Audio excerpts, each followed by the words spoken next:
have a lot to fill everyone in on. Well, not really, but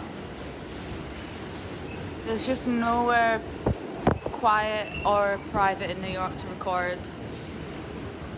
So I haven't been talking to the camera, and I haven't really been filming anything either because I've been having too much fun existing.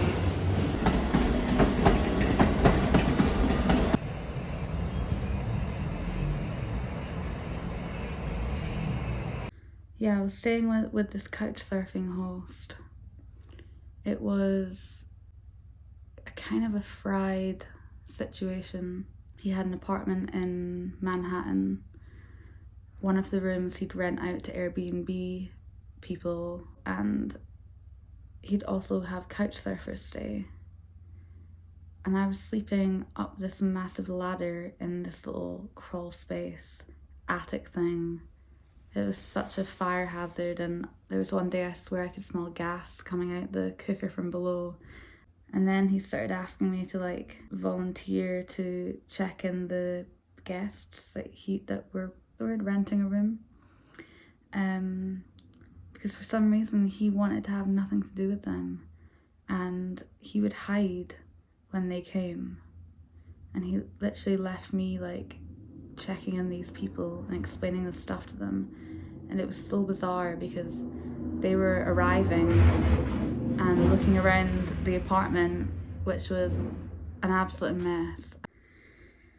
And poor people that had booked this room to stay in for their holiday were arriving and seeing the state of it, and I'm having to show them around, and I'm like, I don't know what's going on, you know?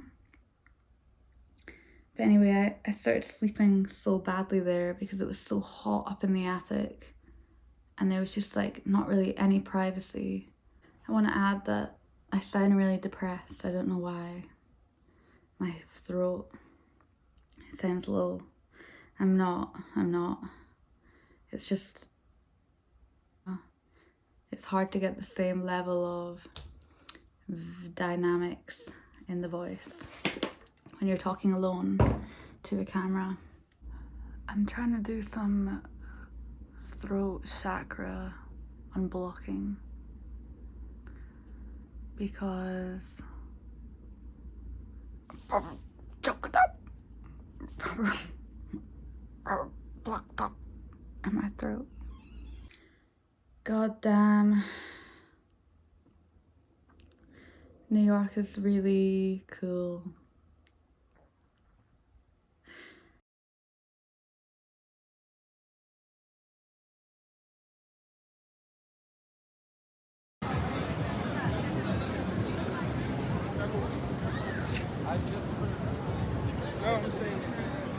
Some highlights of the last 2 weeks.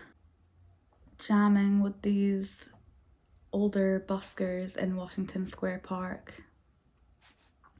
I just had my guitar there one day, and there was one guy that came over and said hi, and then we were gonna jam together, and then he fell asleep and I had to go. And I felt bad because I knew he'd wake up and I would have disappeared. Nearly knocked something over. I went back the next day and he was there again, so then we finally got to jam and some other people came and joined us, and that was cool. We were like just teaching each other the chords of our songs and just playing along. Different people were singing. I remember the day before that I was walking down the street with my guitar and someone standing outside a hotel was like, oh, play me a song. And I was like, oh no, too shy. And then I was annoyed at myself because that's not quite true. I'm definitely a little bit awkward and I definitely want to grow my confidence, but I wouldn't say I'm shy. And then I was thinking that was just a silly missed opportunity. Like, someone was literally asking to hear some art and I just walked by the opportunity.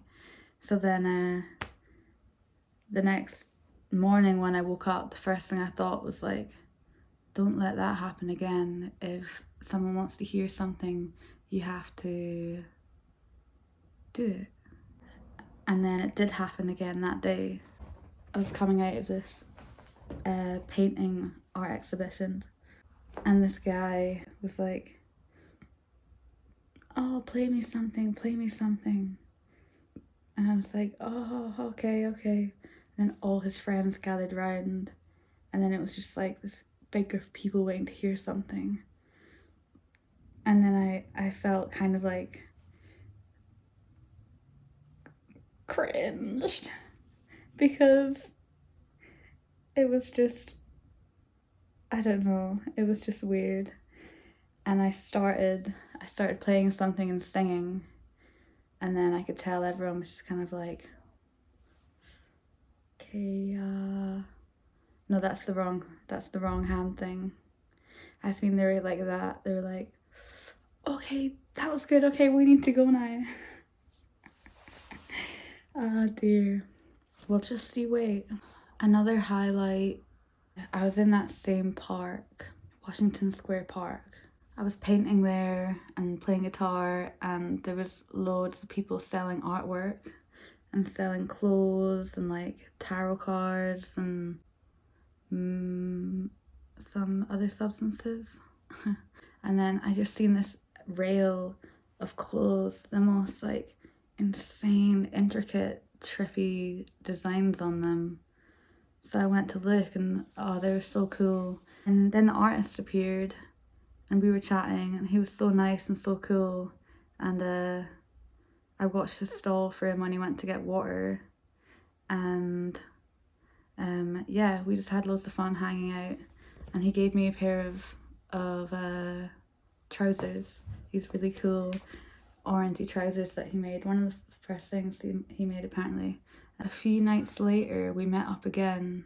We had the most spontaneous situation happen where there was this musician in the park that day, a rapper called Tizo, and he was doing like a pop-up performance in the park. And then afterwards he was doing a secret listening party that you had to have found a post-it note to get the location for. And Ryan, my friend that makes the cool clothes, he went and found one of the hidden post-it notes. So we ended up going to the listening party, and it was very magical because I really did love the music a lot. Excited to hear the album when it comes out soon.